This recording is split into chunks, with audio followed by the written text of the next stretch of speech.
The doctors had given up. The father had almost given up. But the little girl, she just kept getting worse.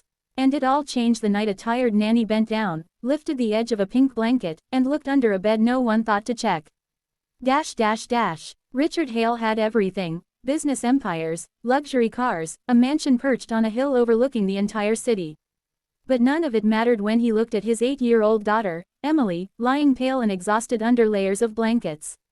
For almost a year, Emily had been constantly sick.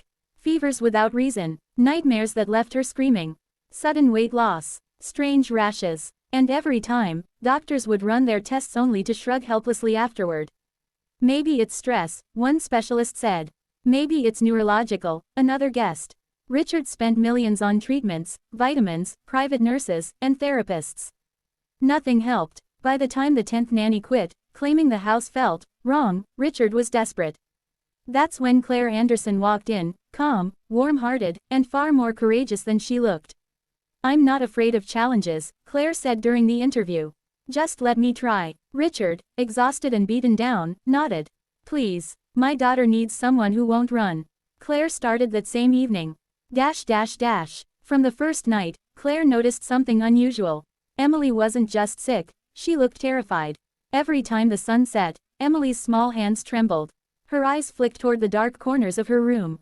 She refused to sleep without the lamp on. And she always asked the same haunting question. "Miss Claire, will it come back tonight?" Claire would brush her hair gently. "Will what come back?" Emily only shook her head, fear tightening her features. "I just don't want to sleep alone." Claire slept in the room's armchair each night after that. But still, Emily woke with dark circles, weak limbs, and fresh symptoms that seemed to appear from nowhere. Something was wrong. Very wrong.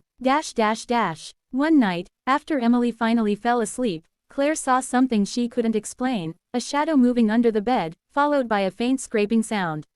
Her breath caught. She stepped closer. Silence. Probably just her toys shifting, she whispered, trying to calm herself. But then she felt it, a cold rush of air from under the bed. Her heart hammered. Okay, this house definitely has secrets. She didn't look beneath it that night. Not yet. The next morning, Emily had a nosebleed. Her fever spiked. Richard called the doctor, again, pacing like a man losing his mind. "I'm failing her," he whispered to Claire when the doctor left. "I can't protect my own child." The pain in his voice broke Claire. "Sir," she said softly, "something is happening in that room. Not medical, not physical, something else." Richard stared at her. "You sound like the others." "No," Claire insisted, "I'm not quitting, but I need your trust."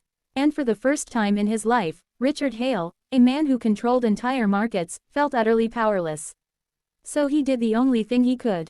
He nodded. That night, Claire stayed awake in the armchair, lights dimmed, watching Emily sleep. Hours passed. The house was silent. Then, scrape, scrape, scrape.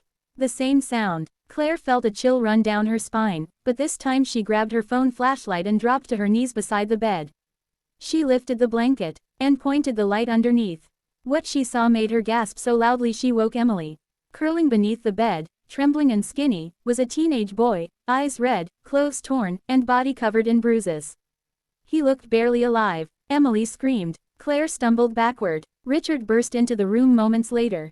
"What's happening?" The boy scrambled out, hands raised, terrified. "Please, don't hurt me.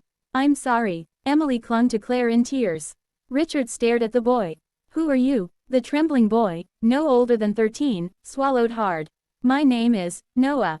He looked at Emily, guilt flooding his eyes. "I didn't mean to scare her," he whispered. "I just needed a place to hide." Noah's story came out piece by heartbreaking piece. He was an orphan who had recently escaped a violent home